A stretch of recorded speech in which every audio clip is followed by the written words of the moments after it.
Gelandang tim nasional Korea Selatan, Hwang In-beom, dikabarkan resmi meninggalkan Feyenoord untuk bergabung dengan raksasa Portugal, FC Porto. Menurut laporan Voetbal Premier, kepindahan pemain berusia 29 tahun itu telah dikonfirmasi oleh pelatih Feyenoord, Francesco Farioli. Hwang disebut menandatangani kontrak berdurasi 3 tahun dengan opsi perpanjangan 1 musim. Dalam kesepakatan tersebut, Feyenoord dikabarkan menerima biaya transfer sekitar 5 juta euro, atau setara dengan 95 miliar rupiah. Nominal tersebut dinilai cukup menarik mengingat Hwang merupakan salah satu gelandang paling berpengalaman di skuad Feyenoord. Selama berkarir di Eropa, pemain asal Korea Selatan itu dikenal berkat kemampuan mengatur tempo permainan, akurasi umpan, dan visi bermain yang sangat baik. Bagi FC Porto, kedatangan Hwang In-beom menjadi tambahan kualitas yang penting untuk memperkuat lini tengah menjelang musim baru.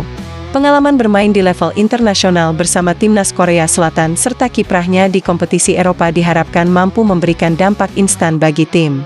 Kini para pendukung Porto menantikan bagaimana Hwang akan beradaptasi dan menjadi bagian dari ambisi klub untuk kembali bersaing memperebutkan gelar di Liga Portugal maupun kompetisi Eropa. Piala Dunia 2026 yang baru saja berakhir ternyata meraup rekor keuntungan dari sisi bisnis yang luar biasa. Dengan format baru yang diikuti 48 negara dan digelar di Amerika Serikat, Kanada, serta Meksiko, turnamen ini dikabarkan menjadi ajang paling menguntungkan sepanjang sejarah FIFA. Total pendapatan FIFA diperkirakan mencapai 10,9 miliar dolar Amerika Serikat, atau sekitar 177 triliun rupiah. Angka tersebut meningkat sekitar 56% dibandingkan pendapatan Piala Dunia 2022.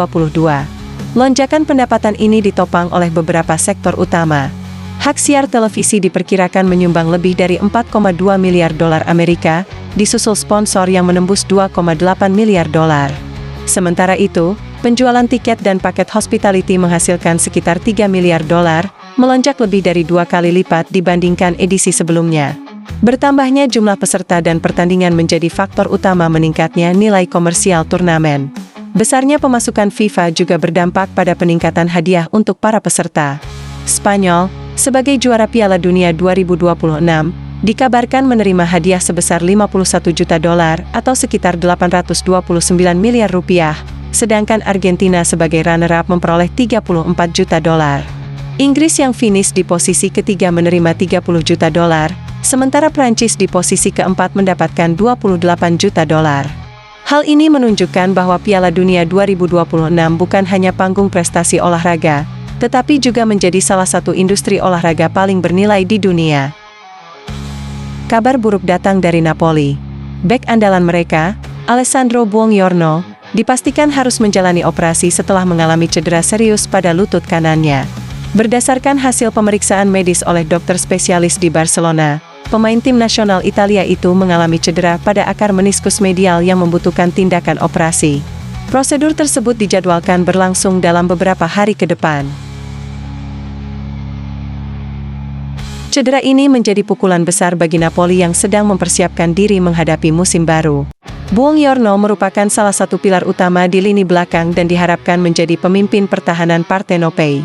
Dengan operasi yang akan dijalani, ia diperkirakan harus menepi selama beberapa bulan untuk menjalani proses pemulihan dan rehabilitasi sebelum dapat kembali merumput. Absennya Buongiorno juga berpotensi memengaruhi strategi Napoli di bursa transfer. Klub kemungkinan akan mempertimbangkan untuk mendatangkan bek tengah baru guna menambah kedalaman skuad dan mengantisipasi kekosongan yang ditinggalkan sang pemain. Kini, para pendukung Napoli berharap operasi berjalan lancar sehingga Buongiorno dapat pulih sepenuhnya dan kembali memperkuat tim secepat mungkin. Chelsea belum menunjukkan tanda-tanda berhenti berburu pemain pada bursa transfer musim panas ini. Setelah menyelesaikan transfer Morgan Rogers, The Blues kini kembali bergerak untuk memperkuat lini pertahanan. Menurut jurnalis transfer ternama Fabrizio Romano, Chelsea masih menjalani negosiasi aktif dengan Crystal Palace untuk mendatangkan bek tengah asal Prancis, Maxence Lacroix. Romano mengungkapkan bahwa pembicaraan antara kedua klub terus berlangsung. Di sisi lain, Lacroix disebut telah memberikan sinyal positif dan terbuka untuk bergabung dengan Chelsea sejak Juni lalu. Namun hingga saat ini, belum ada kesepakatan final karena kedua klub masih membahas besaran biaya transfer. Chelsea sendiri dikabarkan akan merekrut 1 atau bahkan 2 bek tengah baru, bergantung pada pemain bertahan yang hengkang sebelum jendela transfer ditutup. Jika transfer ini berhasil diselesaikan, Chelsea akan mendapatkan bek yang dikenal memiliki kecepatan, kekuatan duel, dan kemampuan membaca permainan dengan baik. Kehadiran Lacroix diyakini akan menambah kedalaman skuad sekaligus memperkuat lini belakang The Blues dalam menghadapi musim baru.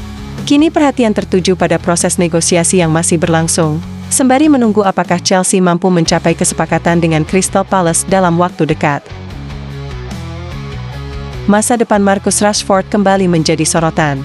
Menurut jurnalis transfer ternama Fabrizio Romano, penyerang timnas Inggris itu akan segera kembali berlatih bersama Manchester United setelah menolak peluang hijrah ke Liga Turki. Romano juga menegaskan bahwa rumor yang menghubungkan Rashford dengan Fenerbahce tidak benar, sehingga spekulasi tersebut dapat dipastikan tidak memiliki dasar yang kuat. Meski kembali bergabung dengan skuad Manchester United, masa depan Rashford belum sepenuhnya aman. Fabrizio Romano mengungkapkan bahwa peluang sang pemain hengkang pada bursa transfer musim panas ini masih terbuka. Namun, kepindahan hanya akan dipertimbangkan apabila datang tawaran konkret dari klub papan atas Eropa yang sesuai dengan ambisi karir sang pemain maupun nilai yang diinginkan Manchester United. Situasi ini membuat masa depan Rashford masih menjadi salah satu cerita paling menarik di bursa transfer. Di satu sisi, ia akan kembali menjalani latihan dan berpeluang merebut tempat di skuad utama. Di sisi lain, jika klub elit Eropa datang dengan penawaran yang tepat, bukan tidak mungkin Manchester United akan melepas salah satu pemain akademi terbaiknya sebelum jendela transfer ditutup. Paris Saint-Germain resmi mengamankan masa depan salah satu pemain kuncinya. Menurut jurnalis transfer ternama Fabrizio Romano, Fabian Ruiz telah menyepakati kontrak baru bersama PSG yang akan membuatnya bertahan di Parc des Princes hingga Juni 2029, dengan opsi perpanjangan kontrak selama 1 musim hingga 2030. Seluruh dokumen dikabarkan telah ditandatangani, sehingga kesepakatan ini kini tinggal menunggu pengumuman resmi dari klub. Keputusan PSG mempertahankan Fabian Ruiz bukan tanpa alasan. Gelandang asal Spanyol itu tampil konsisten sepanjang musim lalu dan menjadi sosok penting di lini tengah berkat visi bermain, kemampuan mengatur tempo, dan memiliki insting gol tinggi. Yang terbaru sang pemain tampil bagus di Piala Dunia dan mengantarkan Spanyol menjadi juara. Hal ini membuat manajemen klub yakin bahwa Ruiz masih akan menjadi salah satu pilar utama dalam proyek jangka panjang yang tengah dibangun. Perpanjangan kontrak ini juga menjadi sinyal bahwa PSG lebih memilih mempertahankan pemain-pemain inti dibanding mencari pengganti di bursa transfer. Dengan masa depannya yang kini telah dipastikan, Fabian Ruiz diharapkan terus menjadi motor permainan Les Parisiens dalam upaya mempertahankan dominasi di kompetisi domestik sekaligus memburu prestasi tertinggi di pentas Eropa. Bursa transfer kembali memunculkan perdebatan panas. Legenda sepak bola Swedia, Zlatan Ibrahimovic, ikut mengomentari kabar kepindahan Morgan Rogers ke Chelsea yang disebut bernilai hingga 117 juta pound sterling. Menurut Zlatan, angka tersebut terlalu tinggi untuk seorang pemain yang baru menunjukkan performa impresif selama 1 musim di level tertinggi. Ia menilai pasar transfer saat ini mulai kehilangan keseimbangan dalam menentukan nilai seorang pemain. Dalam komentarnya, Zlatan mempertanyakan standar harga yang digunakan klub-klub Eropa. Ia menyebut, jika Morgan Rogers benar-benar dihargai sebesar itu, maka pemain-pemain elit seperti Lamine Yamal, Vinicius Junior, hingga Michael Olise seharusnya memiliki nilai yang jauh lebih tinggi. Pernyataan tersebut langsung memicu perdebatan di kalangan penggemar sepak bola mengenai apakah harga pemain muda saat ini memang sudah terlalu mahal. Di sisi lain, Chelsea diyakini memiliki alasan kuat apabila benar-benar berani mengeluarkan dana besar. Rogers dianggap sebagai salah satu talenta muda paling menjanjikan di Inggris, dengan kemampuan bermain di berbagai posisi lini serang serta potensi berkembang dalam jangka panjang. Kini, publik menunggu apakah nilai transfer fantastis tersebut benar-benar akan terbukti sepadan lewat penampilan Morgan Rogers bersama The Blues pada musim-musim mendatang.